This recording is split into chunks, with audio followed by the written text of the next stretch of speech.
Happy MLK weekend, y'all. There's so much we can talk about, but I want to dive into MLK and his emotional health.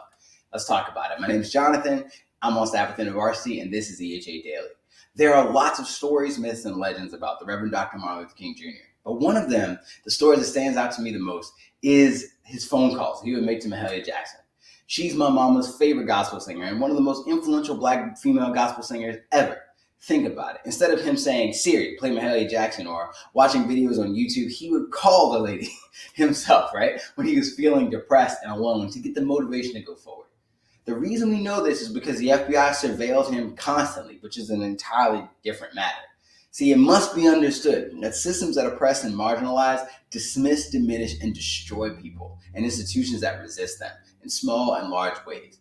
That's one of the reasons why emotionally healthy activism is so necessary. There will be pushback. Expect it. Despite the whitewashing of MLK, we know the majority of America disapproved of what he said, did, and stood for, including the vast majority of white churches. And how exceptionally disappointing it must have been to sit down across a table or on the other side of the phone from people who are supposed to be for you, and they're not. Actually, they're vehemently against you and organizing resistance to keep racism, militarism, and materialism, the three things he called into question, the status quo.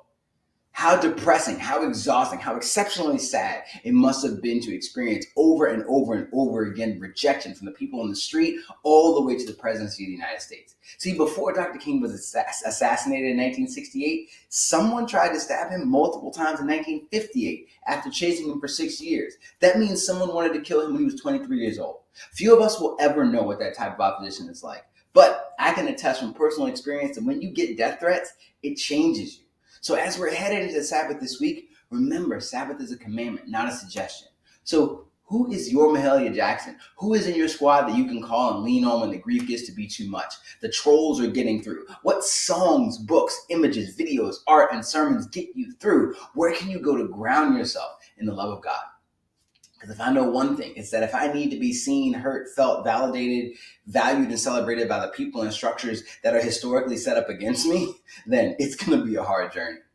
Fortunately, Jesus and his true people give us all of that and more. So if you haven't gone to patreon.com/IBED or looked at how to make your own 4Rs, this might be the weekend to do it because it's going to be a journey. And if we aren't restored along the way, it's going to be a problem. So perhaps the best way to honor Dr. King this weekend in 2022 is to ensure you're able to stay as strong in 2023 and beyond. Blessings on your Sabbath, y'all. Rest, restore, resist, repeat. See you on Tuesday.